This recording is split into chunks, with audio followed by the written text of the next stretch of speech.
Good morning to everybody. Good morning to my dear student. How are you?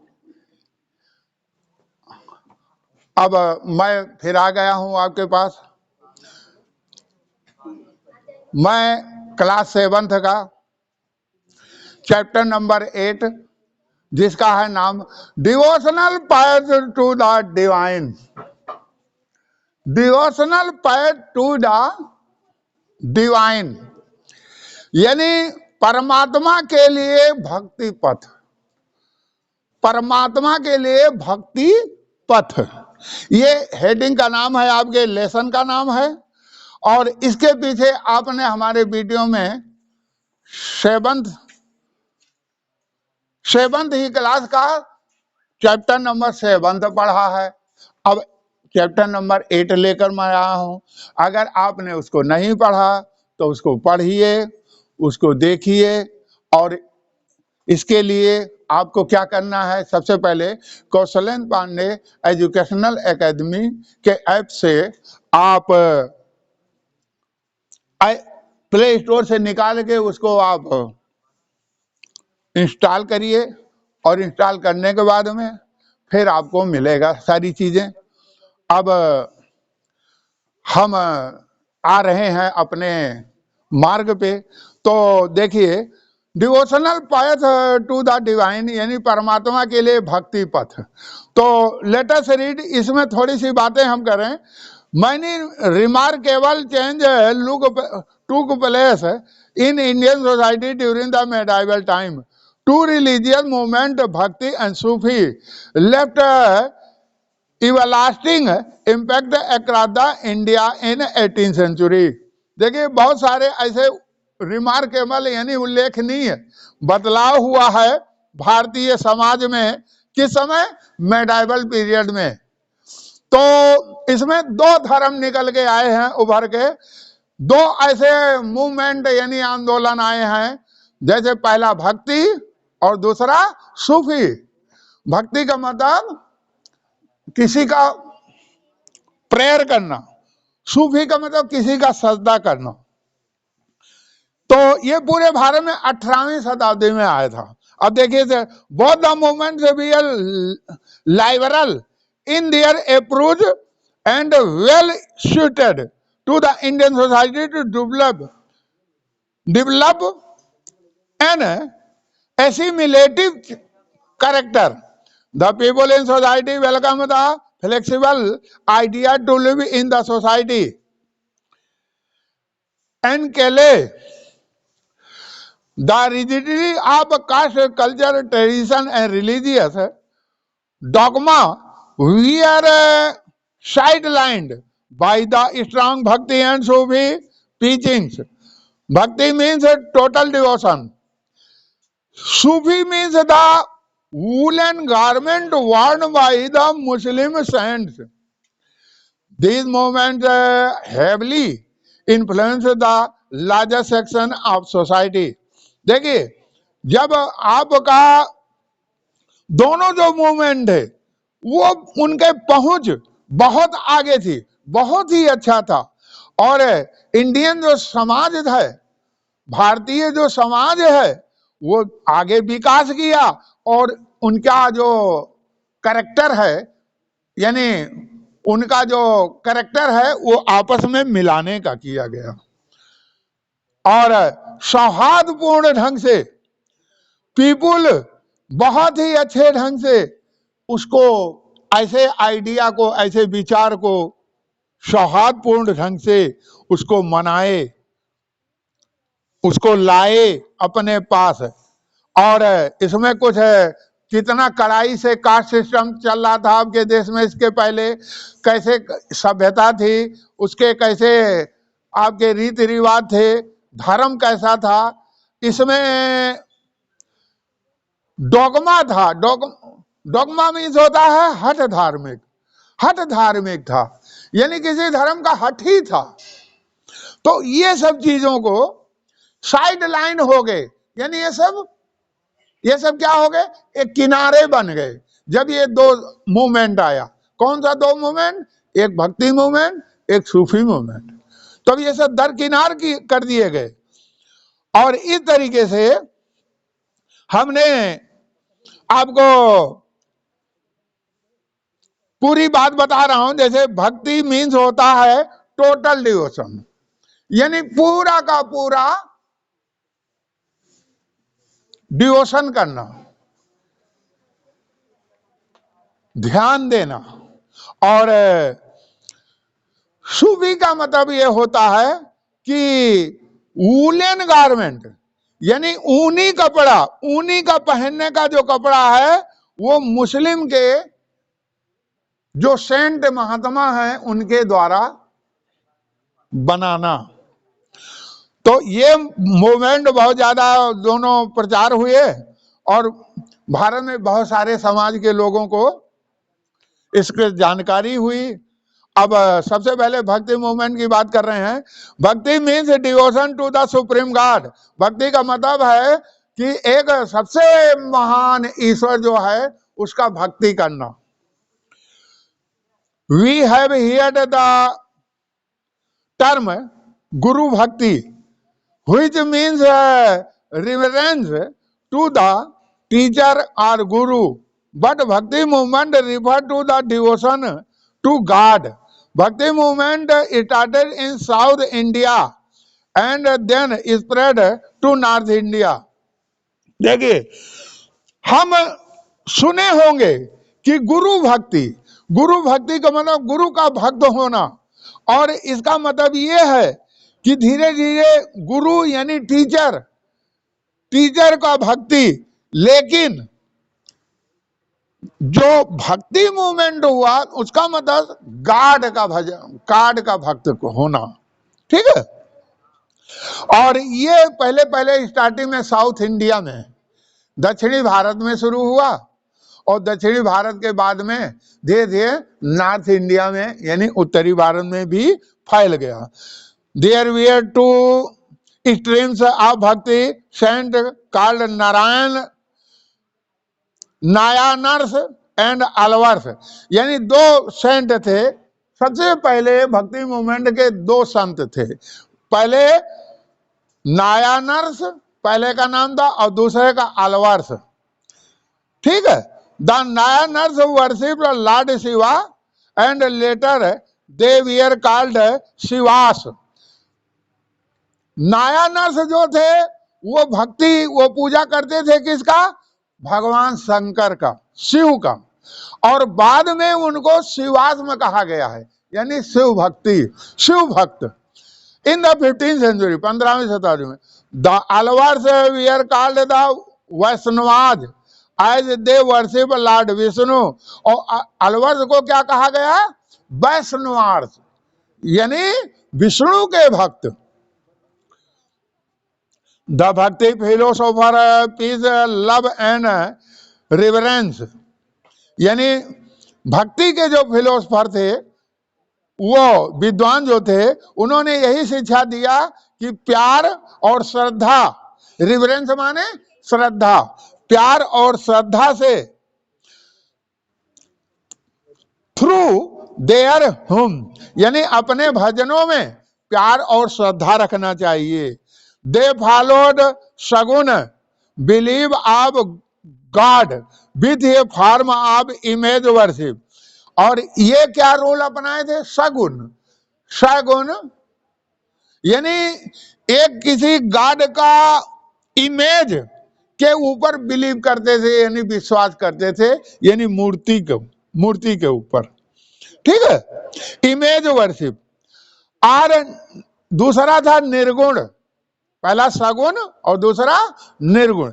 निर्गुण God formless, यानी God तो होता था लेकिन वो फॉर्म माने रूप और लेस माने हीन। रूपहीन का मतलब बिना आकार का, ठीक है, निराकार, साकार और निराकार। तो साकार हो गया सगुण और निराकार क्या हो गया? निर्गुण, ठीक। They preach against caste system and ritual, ये इन्होंने जितने भी अनुष्ठान और कास्ट सिस्टम यानी जातिवाद है, ये इसके विरुद्ध थे। They did not believe in the Orthodox Hindu philosophy. और ये देखिए, ये कट्टरपंथी हिंदू के विद्वानों के ऊपर विश्वास नहीं रखते थे। They preach in the local language hence become popular. और ये अपने स्थानीय भाषा में सबको उपदेश दिए, इसीलिए बहुत ज्यादा पॉपुलर यानी विख्यात हो गए। The language use by them were Tamil, Telugu, Kannada, Hindi and Marathi. इन भाषाओं में इन्होंने उपदेश दिया सबको। कौन कौन सी भाषाओं में? तमिल, तेलुगु, कन्नड़ और Hindi, Marathi. Their teaching were simple and were mainly from Bhagavat Gita and Bhagavat Purana. और इनके जो टीचिंग जो था बड़ा सिंपल यानी बड़ा साधारण था, और वो प्रमुख मुख्यतः भागवत गीता से और भागवत पुराण से जुड़ा हुआ रहता था। Their common teaching were as follow. और इनका जो एक साथ सामूहिक जो शिक्षा है वो नीचे दिया गया है। तो पहला है क्या? बिलीव इन वन गॉड, यानी एक ईश्वर के ऊपर विश्वास करो। दूसरा, ट्रीट ऑल पीपुल इक्वल, सभी जितने भी लोग हैं, पीपुल हैं, पीपल माने लोग, जितने लोग हैं सबको एक समान समझो। और तीसरा है, it believe in purity of mind, heart, love and affection, यानी ये विश्वास किस पे रखते हैं? माइंड का प्योरिटी करो, यानी शुद्ध दिमाग यूज करो, और उसके अलावा हार्ट को भी शुद्ध करो, अपने दिल को, और प्यार और स्नेह, ठीक है? अफेक्शन माने स्नेह, इनको शुद्ध करो, प्योरिटी। उसके बाद में अटेनिंग ट्रू नॉलेज थ्रू गुरु वर्शिप। और देखिए, सच्चा ज्ञान प्राप्त करने के लिए गुरु की पूजा करो। चोला एंड पांड्या किंग पैट्रोनाइज भक्तिज्म। देखिए, चोला डायनेस्टी और पांड्या जो डायनेस्टी हैं, उनके जो राजा थे, राजा लोग थे, वो लोग बड़े शौकीन थे, बड़ा ही ज्यादा शौकीन थे भक्ति मूवमेंट से। देखिए, the Chola and Pandya king also contribute to the growth of the bhakti movement. They built many temples around many shrines between the 10th and 12th century. देखिए, इतना ये प्रभावित हुए भक्ति मूवमेंट से कि बहुत सारे मंदिरों को चारों तरफ, अपने क्षेत्रों के चारों तरफ मंदिरों को बनवाया। और कब बनाया? 10वीं और 12वीं शताब्दी में। The saint poet visited the सेरिन एंड सेंग सांग।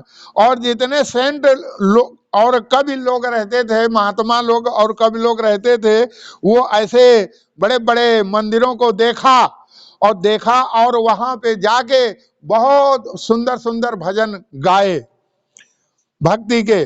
और extended the bond between the भक्ति ट्रेडिशन एंड टेम्पल्स वर्शिप। और इसी तरीके से मंदिरों में पूजा करना और भक्ति के जो रीति रिवाज है उसको एक में बॉन्ड, दोनों के बीच में एक बांधने का कार्य किया। At this time poems, hagiography and religious biography of the Alvars and Nayanars were also compiled and composed. Even today, they serve as the source of the bhakti tradition.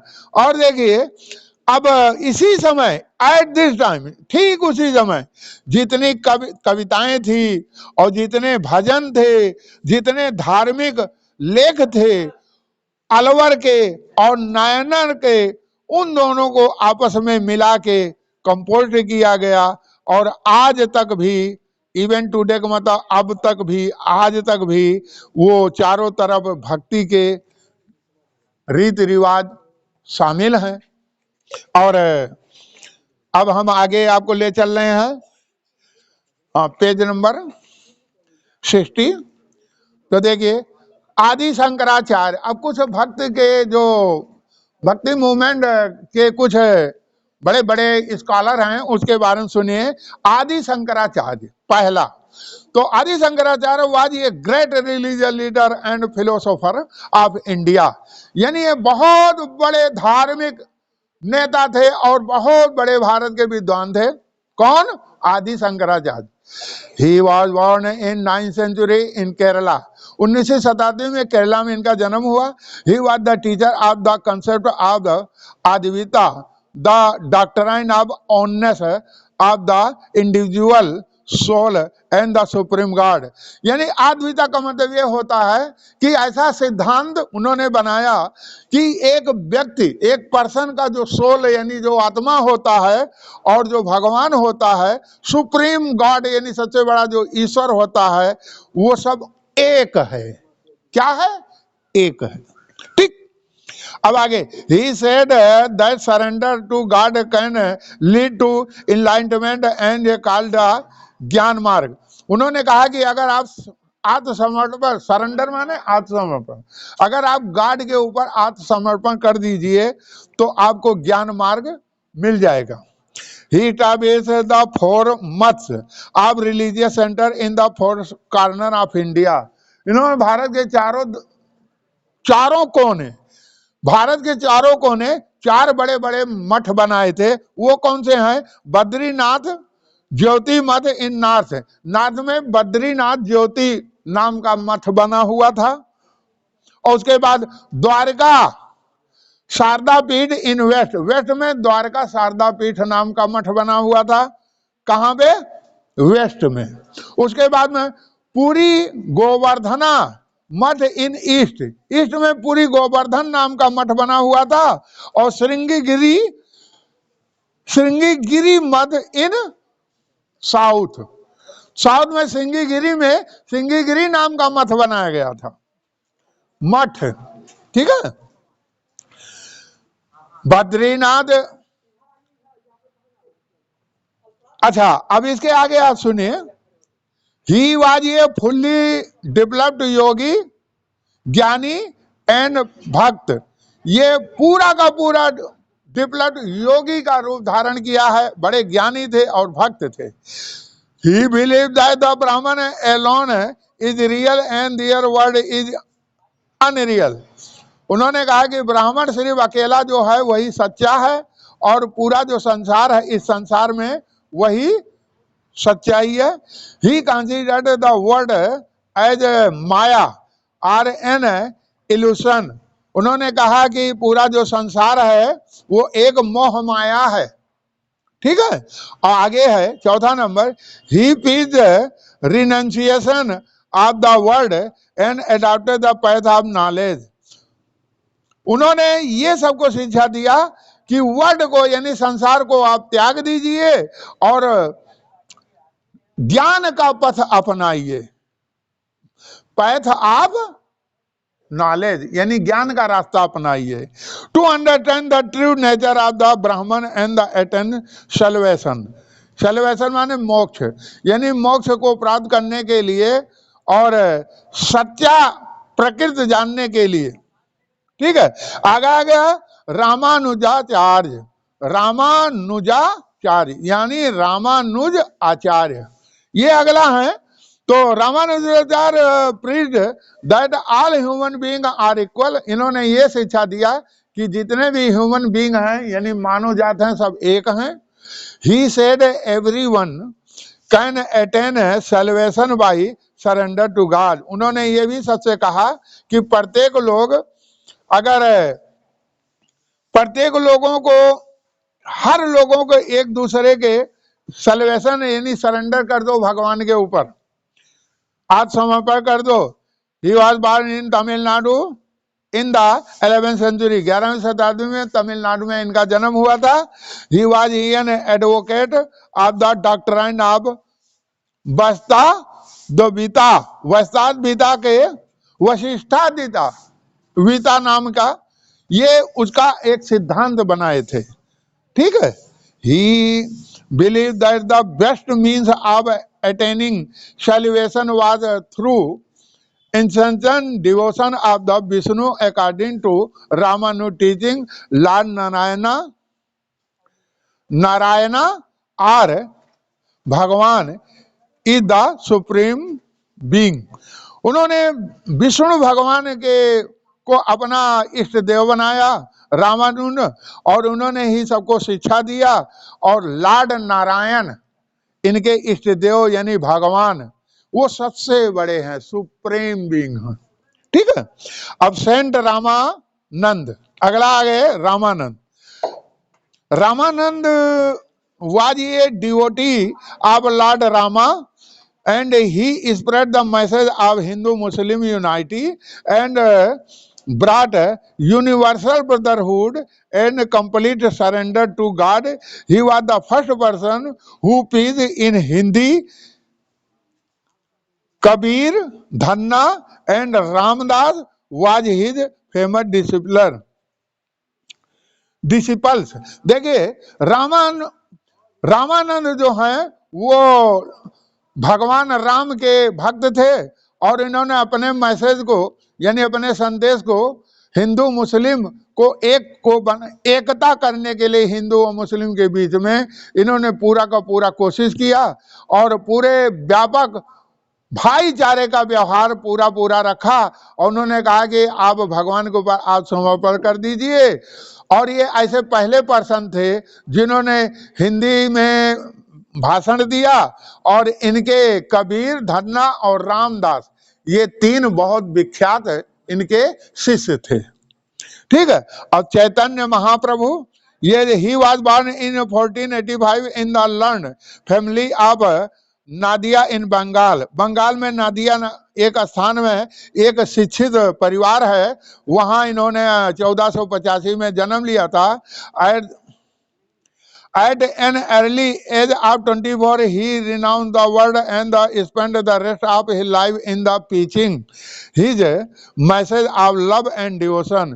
और 24 साल के ही एज में इन्होंने पूरे ये अपने जीवन को, शुरुआत के जीवन को त्याग दिया, और इन्होंने क्या किया, चारों तरफ भ्रमण करने लगे वर्ल्ड का, विश्व का, और चारों तरफ पहुंचाने लगे अपने बाकी जीवन को, चारों तरफ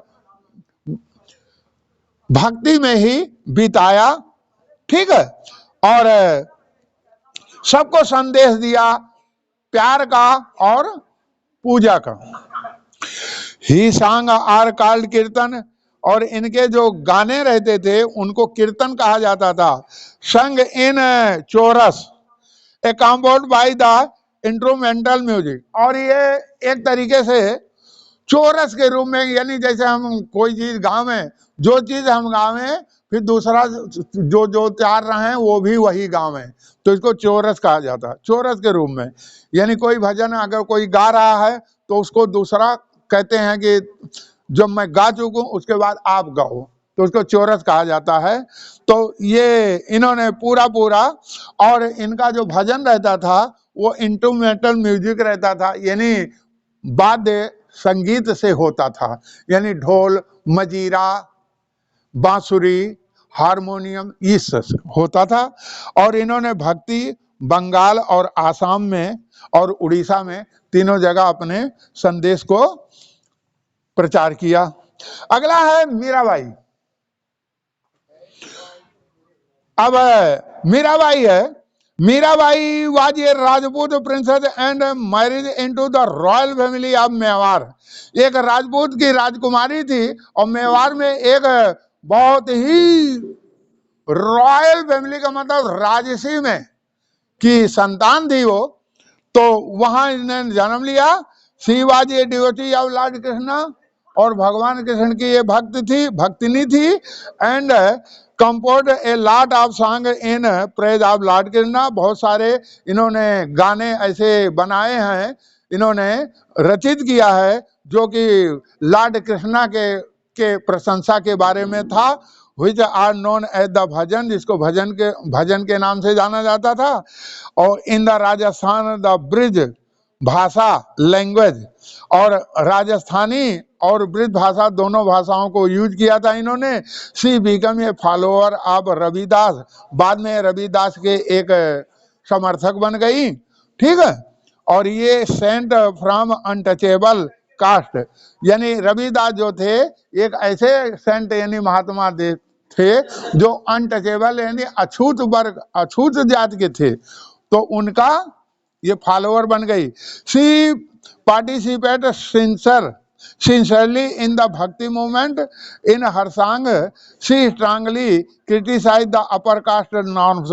और देखिए इन्होंने पूरा भक्ति मूवमेंट अपना आंदोलन चलाया और इनके गानों में बहुत ही ज्यादा अपर कास्ट यानी ऊंचे वर्ग के लोगों के लिए बहुत ही क्रिटिसाइज किया गया, यानी बहुत सारे उन्होंने उसमें मतभेद डाले सारे भाषाओं में। और अब आज से यहीं से ये लेक्चर मेरा समाप्त हो रहा है, और अब अगला जो दूसरा मैं लेक्चर लेकर आएंगे, तब तक के लिए ऑल ऑफ बेस्ट।